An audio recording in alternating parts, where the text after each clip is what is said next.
नमस्कार दोस्तों हाल ही में राष्ट्रीय वृद्धा पेंशन योजना के नियमों में केंद्र सरकार के द्वारा बड़े बदलाव किए गए हैं। अब तक होता क्या था कि हम जब कोई आवेदन करते थे तो आवेदन के दौरान हम आयु प्रमाण पत्र के रूप में अपने आधार कार्ड को अटैच कर देते थे, जिससे हमारी आयु केंद्र सरकार मान लेती थी कि आप इतनी उम्र के हो। लेकिन हाल ही में केंद्र सरकार के द्वारा कहा गया है कि आयु प्रमाण पत्र के रूप में आधार कार्ड स्वीकार नहीं किया जाएगा। इसके अलावा सभी की जो केवाईसी है वो भी केंद्र सरकार के द्वारा मैंडेटरी कर दी गई है।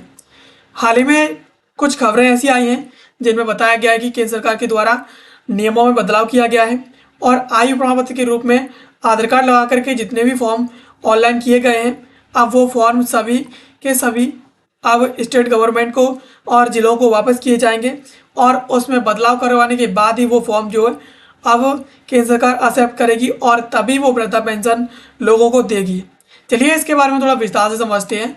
तो हाल ही में वृद्धा पेंशन योजना का लाभ लेने वाले सभी के लिए आधार कार्ड को आयु प्रमाण पत्र के रूप में प्रूफ के रूप में अब मान्य नहीं किया जाएगा। समाज कल्याण विभाग के नए नियमों के निर्देशों के अनुसार अब आधार कार्ड में अंकित जन्मतिथि आयु का वैध प्रमाण नहीं माना जाएगा। आवेदकों को अब आयु के प्रमाण के लिए परिवार रजिस्टर की प्रमाणित प्रति, शैक्षिक प्रमाण पत्र की छाया प्रति जिसमें जन्मतिथि अंकित हो जमा करनी होगी। यानी अब तक हम आधार कार्ड लगा करके ऑनलाइन करते थे फॉर्म, केंद्र सरकार मान लेती थी, लेकिन हाल ही में केंद्र सरकार के द्वारा इसमें बदलाव कर दिया है। केंद्र सरकार ने कहा है कि अब आप अगर आधार कार्ड लगा करके फॉर्म ऑनलाइन करते हैं तो हम नहीं मानेंगे। आपको करना क्या होगा कि आपको परिवार रजिस्टर की नकल की प्रमाणित प्रति लगानी होगी। इसके अलावा अपने शैक्षिक प्रमाण पत्र जिनमें जन्मतिथि लिखी हो वो सभी सबमिट करने होंगे, वो सभी लगाने होंगे, तभी हम मानेंगे कि आपकी ये उम्र है और यही वैध उम्र है।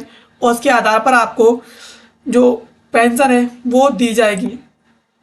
और जिन आवेदकों ने पहले से आधार कार्ड लगवा करके आवेदन किया है उनके फॉर्म NIC द्वारा जिला कल्याण जो अधिकारी है उसको वापस भेज दिए जाएंगे और उनमें सही जो दस्तावेज है वो लगाए जा सकें।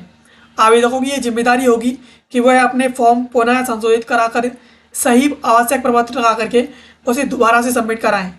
यानी जिन लोगों के द्वारा आधार कार्ड लगा करके फॉर्म ऑनलाइन कर दिए हैं उन्हें चिंता करने की ज़रूरत नहीं है, क्योंकि उनके फॉर्म NIC के द्वारा जिला समाज कल्याण अधिकारी को वापस भेज दिए जाएंगे और उसके बाद उन फॉर्मों में संशोधन किया जाएगा। यानी जिनके द्वारा उनमें आधार कार्ड लगा दिए गए हैं उन आधार कार्डों को वो हटा करके उसकी जगह पर परिवार रजिस्टर और इसके अलावा शैक्षिक प्रपत्रों की जो वेरीफाइड फोटोकॉपी है वो इसमें लगा करके वो अपने आवेदन को दोबारा से संशोधित कर सकते हैं।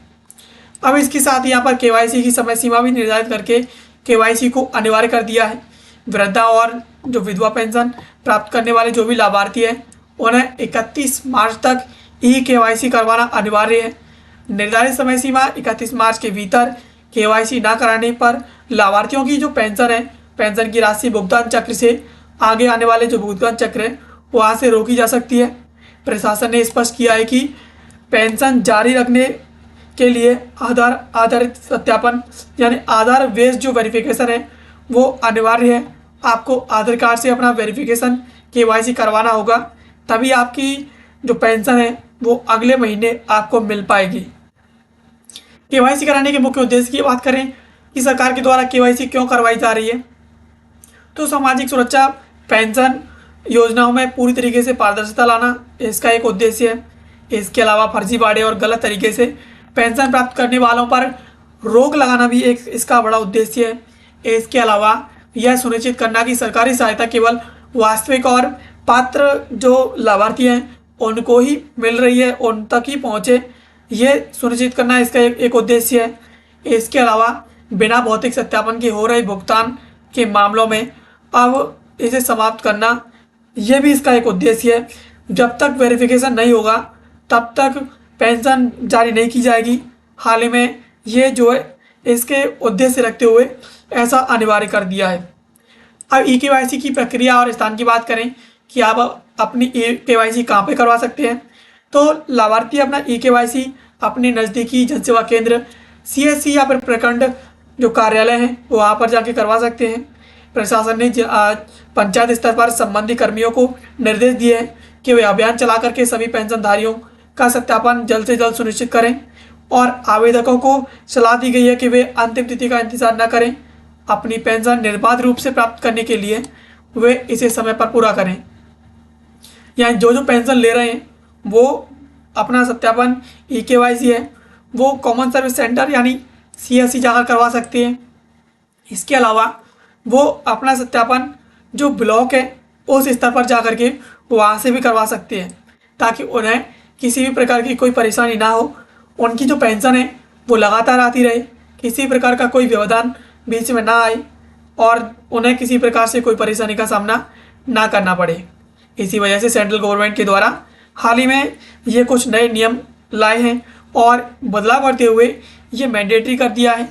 और ऐसा ज़रूरी भी था, क्योंकि ये चीज़ कंफर्म करना बहुत ज़्यादा ज़रूरी था कि जिन लोगों को पेंशन मिलनी चाहिए उन्हीं को ये पेंशन मिल रही है, या फिर जो गैर लाभार्थी हैं जिनकी उम्र भी इतनी नहीं हुई है और कमाने में सक्षम है, पूरी तरीके से योग्य हैं, उसके बावजूद वो पेंशन तो नहीं ले रहे। तो ये सब चीज़ें वेरीफाई करना सरकार का इसके पीछे का एक उद्देश्य था जो सरकार के द्वारा कर लिया गया है। तो आई होप ये वीडियो आपको पसंद आई होगी। ऐसे वीडियोज़ के लिए आप हमें सब्सक्राइब कर लीजिए। मिलते हैं किसी अगले वीडियो में किसी नए और महत्वपूर्ण टॉपिक के साथ। तब तक के लिए आप सभी का बहुत बहुत धन्यवाद।